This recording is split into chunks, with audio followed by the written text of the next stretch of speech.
আৰম্ভ হ'ল নিখিল বড়ো ছাত্ৰ সন্থাৰ ৫৭ সংখ্যক কেন্দ্ৰীয় অধিৱেশন। কোকৰাঝাৰ জিলাৰ দুটমা বডোফা পথাৰত ৪ দিনীয়াকৈ আয়োজিত এই অধিৱেশনৰ বৃহস্পতিবাৰে পুৱা আনুষ্ঠানিকভাৱে শুভাৰম্ভণি কৰে গোসাইগাঁৱৰ বিধায়ক জিৰণ বসুমতাৰীয়ে।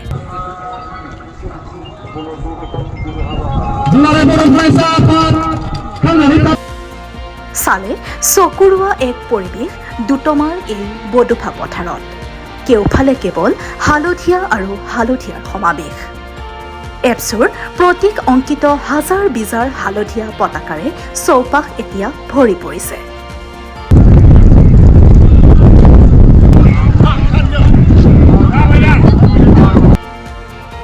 দৃষ্টিনন্দন এনে পৰিৱেশৰ মাজতে বৃহস্পতিবাৰে অধিৱেশনৰ মুখ্য প্ৰৱেশদ্বাৰ উদ্বোধনেৰে অধিৱেশনৰ প্ৰথম দিনৰ কাৰ্যসূচীৰ শুভাৰম্ভ কৰে গোসাইগাঁও সমষ্টিৰ বিধায়ক জিৰণ বসুমতাৰীয়ে।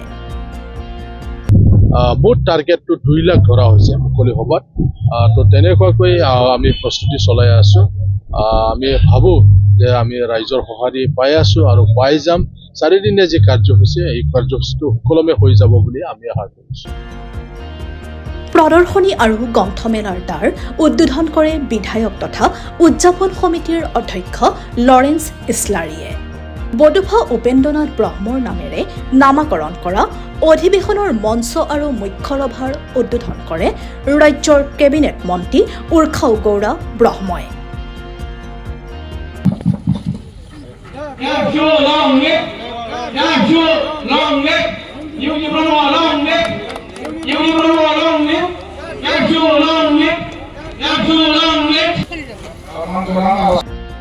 ইয়াৰ পাছতে পৰ্যায়ক্ৰমে প্ৰতিনিধি সভাগৃহ, অতিথিশালা, ভোজনালয় গৃহৰ উদ্বোধন কৰা হয়।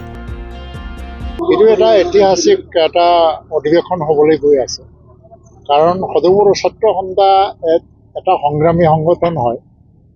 তাৰ কাৰণে কোনো বছৰত কোনো দিনত ভাৰত চৰকাৰৰ গৃহমন্ত্ৰী এই অধিৱেশনত ভাগ লোৱা নাছিল। কিন্তু এইবাৰ প্ৰথমবাৰৰ কাৰণে সদৌ বড়ো ছাত্ৰ সন্থাৰ যিটো অধিৱেশন ইয়াৰে মুকলি সভাত 16 তাৰিখৰ দিনা অমিত শ্বাহ ডাঙৰীয়া ইয়াত অংশগ্ৰহণ কৰিবলৈ আহি আছে। লগতে অসমৰ মুখ্যমন্ত্ৰী ডক্টৰ হিমন্ত বিশ্ব শৰ্মা তেখেতেও ইয়াত অংশগ্ৰহণ কৰিব।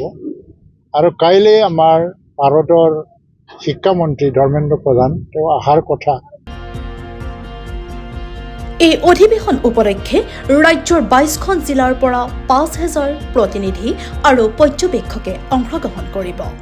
ইতিমধ্যে বৃহস্পতিবাৰে পুৱাৰ ভাগতে বহু প্ৰতিনিধি অধিৱেশনথলীত উপস্থিত হৈছে।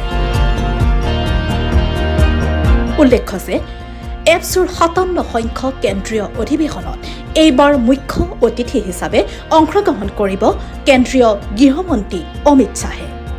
16 মাৰ্চত অনুষ্ঠিত মুকলি সভাত গৃহমন্ত্ৰী অমিত শ্বাহৰ উপৰি ৰাজ্যৰ মুখ্যমন্ত্ৰী হিমন্ত বিশ্ব শৰ্মাও উপস্থিত থাকিব।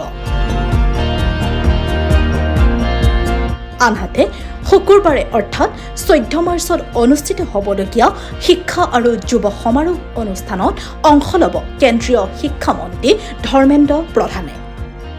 এপছু নেতৃত্বই প্ৰকাশ কৰা অনুসৰি এইবাৰৰ অধিৱেশনত প্ৰায় 2 লাখ লোক সমবেত হোৱাৰ আশা আছে।